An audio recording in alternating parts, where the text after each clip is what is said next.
আপনি করলা খেতে পারেন না কেন? তিতা লাগে তাই? এই অসাধারণ একটি ভাজি আপনি মিস করে যান শুধুমাত্র তিতা হওয়ার জন্য? চলুন আজকে তাহলে আমি আপনাকে বলেই দিই তিতা ছাড়া এই করলা কিভাবে ভাজি করে খাবেন। তো প্রথমত হচ্ছে আমি এখানে যেমন ইচ্ছে তেমন সাইজ করে করলাটা কেটে নিয়েছি।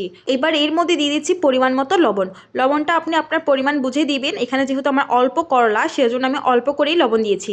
তো লবণ দিয়ে ভালোভাবে চটকে চটকে এই করলাটাকে মাখিয়ে নিতে হবে। এইভাবেই মাখার ফলে কিন্তু তিতা করলার তিতা অনেক গুণ কমে যায়। তো এই তিতা করলার সাথে আমি মিক্স করছি আলু, সেজন্য আলুটাও আমি সাইজ মতো কেটে নিয়েছি। এবার হচ্ছে করলা এবং আলু করে ধুয়ে নিচ্ছি। ও হ্যাঁ, আপনাদের তো বলতেই ভুলে গেছি যে লবণ দিয়ে এই করলাটা আমি 15 মিনিটের মতো মাখিয়ে রেখেছিলাম। এই তো এবার কড়াই বসিয়ে দিয়ে তাতে সামান্য পরিমাণ তেল দিয়ে দিচ্ছি। তো আজকে আমি নিরামিষভাবে খাবো, অর্থাৎ পাঁচফোড়ন দিয়ে রান্না করছি। তো আপনাদের যদি ভালো লাগে তাহলে আপনার পেঁয়াজ রসুন দিয়ে ভাজিটা খেতে পারেন।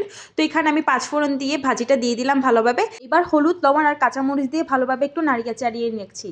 তো এখানে আমি ভাজিটা হওয়ার জন্য এক্সট্রা কোনো পানি দিব না, যেহেতু তেলের পরিমাণটা আমি একটু বাড়তি দিয়েছি। আর নিরামিষভাবে খেতে একটু তেল বাড়িয়ে দিলেই ভালো লাগে। তো আমি কিছুক্ষণের জন্য ঢাকা দিয়েছিলাম, অনেকটা নরম হয়ে এসেছে। তো আর একটু নাড়িয়ে চাড়িয়ে দিলাম যাতে নিচে ছেঁকা লাগে না যায়।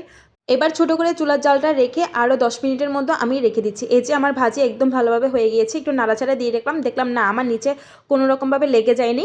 এইভাবে যদি আপনারা ভাজিটা রান্না করে খান আশা করছি আপনাদেরও তিতা লাগবে না। আর এই তিত করলা ভাজি কিন্তু আমাদের শরীরের জন্য খুবই ভালো। তো সবাই এটা ট্রাই করবেন। ধন্যবাদ।